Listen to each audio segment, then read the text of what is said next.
Hi, my name is Joel Bouchard, and today I'm here to talk to you about how to become a better podcast guest by questioning yourself.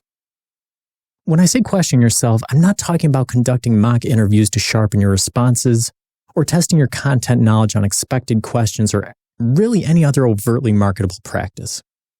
What I'm talking about is asking why you actually podcast. I'm hoping that what you'll find by indulging in my blasphemous request to forget marketable skills for 10 minutes is the most marketable skill of all: purpose. You might think you already know your purpose for being a guest speaker on podcasts, but if you ever find yourself feeling disconnected from hosts, fielding questions that don't seem appropriate for you, or getting subpar reviews or little feedback, there's a good chance you've either misunderstood yourself or your place in the podcast ecosystem. The good news is there's a tool to fix this, and I want to demonstrate it through some advice from the world's top podcaster. Here's what he has to say about podcasting the right way. Humanity is at its best when we're questioning ourselves and each other. We need to remember that we can't teach anybody anything. We can only make them think. Understanding the question being asked is half the answer. Intelligent people learn from everything and everyone. Average people learn from their experiences, and stupid people already have all the answers. So this wasn't said by a podcaster, but it's actually an amalgamation of curated paraphrases from Socrates about the nature of conversation. Because that's what podcasting is, a conversation. Sometimes as guests, we forget this, and when we do, we not only hurt our own message, but we disrespect the host, the show, and what podcasting is about. So if the reference to Socrates didn't tip you off, the tool to fix your podcasting disconnect is philosophy. I'm going to outline why that is, what problems it addresses, what you can do about it, and what to expect from it. I need to preface this by noting that philosophy is an inherently long, complex, and ambiguous process, and the purpose of this talk is to give you short, simple, and precise advice. So the work you start here won't end here. You'll need to continue to think and revise your philosophy of podcasting continually throughout your journey. I always tell people that philosophy is everybody's favorite topic, they just don't know it yet. That's because our philosophy is the reason we believe and do what we do. So we all have one, it's just that some of us haven't thought about it very much. If you've ever read a book or watched a movie or TV show and spotted a continuity error, what that is essentially a philosophical failure, a break in logic. We all possess these type of errors in our own thinking, and while sometimes they present as big things like biases or false beliefs, they can also be smaller things that are even harder for us to notice, like self-centeredness or a lack of perspective. When these unexamined traits find their way into our podcasting approach, they lead to an uncomfortable disconnect with the host and audience that you as the guest may or may not notice, but it's going to certainly adversely affect your messaging. As a podcast guest, I often have pre- and post-show conversations with hosts about their experiences with special guests.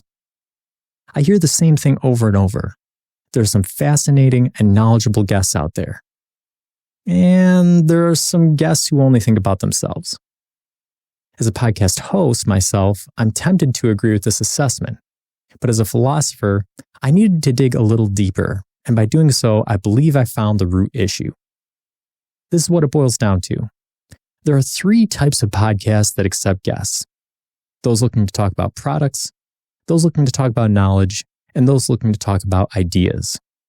For instance, some podcasts I've been on want to talk about the latest album I've released, which is a product. Some shows want to talk about a specific topic in psychology I've studied, which is a specific type of knowledge. Some shows just want to have a back and forth about a series of loosely related topics, like an organic conversation. And this is essentially about ideas. What I've learned is that each of these types of podcast requires the right approach. If I go on a podcast that wants to talk about my latest album and instead I share my life's journey, then the host will feel a disconnect and attribute it to self-centeredness. If I go on a show that wants to talk to me about a specific psychological topic and instead I talk about the book I'm writing, the host will feel a disconnect and attribute it to self-centeredness. If a host wants to have an engaging, unstructured conversation and I bring everything back to a psychological paradigm I've studied, well, you guessed it. The host will feel a disconnect and attribute it to self-centeredness. And here's the thing, we are all self-centered. Not because we want to be, but because we have no choice. It's built into the subjectivity of our consciousness. Even if I'm actively trying to be empathetic, I'm still imagining what somebody else is thinking from my perspective. So how do we address this problem? Let's revisit our Socrates paraphrases from earlier. Humanity is at its best when we're questioning ourselves and each other. This statement highlights the importance of not assuming we understand ourselves, our reasons for podcasting, or the correctness of our approach. It also provides an actionable bombshell for podcast guests. Ask your host questions. This is especially useful for podcasts about ideas, but I have yet to encounter a host who didn't want to be an active participant in the conversation. The next thing he said was, we need to remember that we can't teach anybody anything. We can only make them think. The takeaway for podcast guests here is to not assume a position of superiority or attempt to force your position on hosts or audiences. Some of you have controversial positions, and there's nothing inherently wrong with this. Intellectual conversations are built on the examination and debate of ideas. However, you must always allow room for the host to question you, and most importantly, you must always be open to the notion that you may be wrong, and that being wrong or ignorant is the only way true growth can occur. Next, Socrates says understanding the question being asked is half the answer. Listen to your host. Listen to their questions. Don't be a prisoner to your talking points, and don't be thinking about how you're going to respond while the host is still talking. Don't be afraid to pause. Understanding the questions being asked is the only way a coherent interview can take place.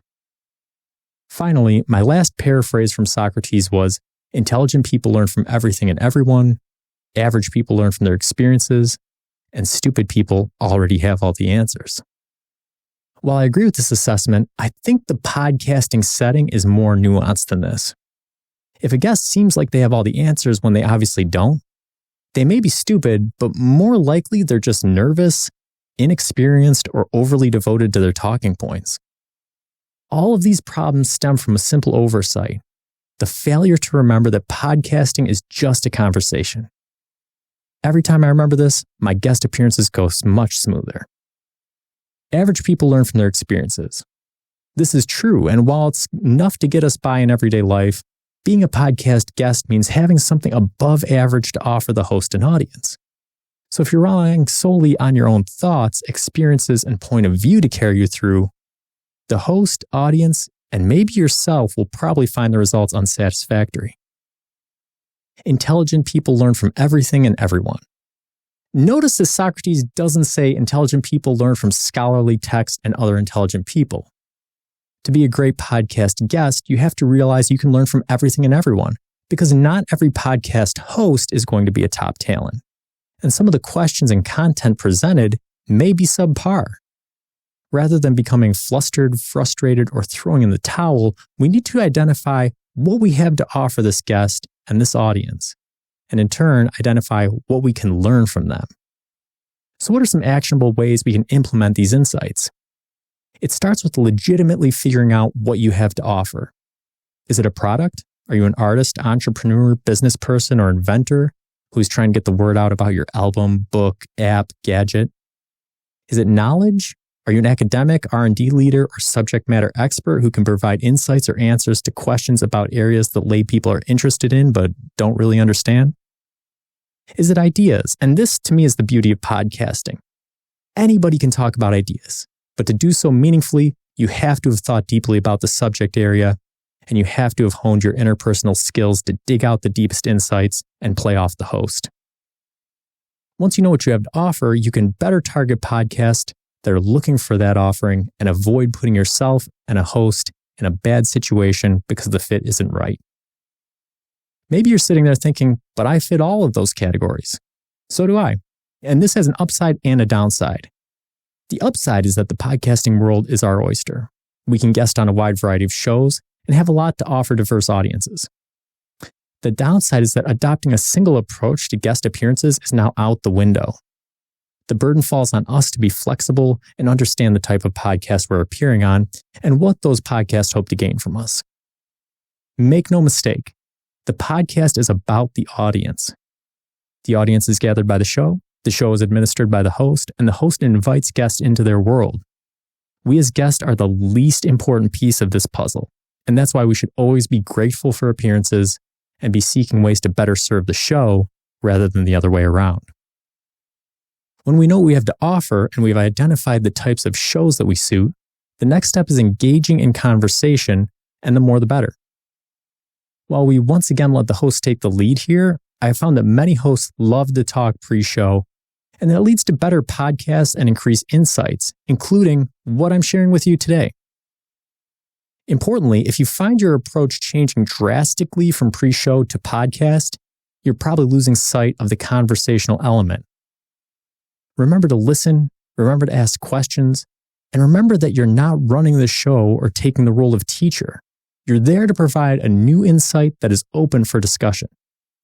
If you have talking points, forget about them until the time arises in the conversation when they can be used naturally. Instead, focus on finding out what the host and audience want from you and deliver on that, even if you never get to what you want to talk about. I promise you're much more likely to be invited back on and get a chance to talk about it then, which is a much better approach than forcing a bad interview. If it isn't obvious by this point, know that you have a huge leg up as a guest by listening to the podcast before you appear on it. Finally, like every parent at a t-ball game, I'm going to leave you with a cliche refrain. Have fun. Don't overlook this step. Remember, philosophy is about digging deeper, understanding that if your primary motivation for podcasting is selling your product, imparting your knowledge, or sharing your ideas, you're likely to burn out unsuccessfully no matter how well you implement the suggestions in this talk. The motivation for having these conversations must be intrinsic. It must come from within. This is a simplified version of Aristotle's eudaimonia. Podcasting should leave you feeling happy and fulfilled.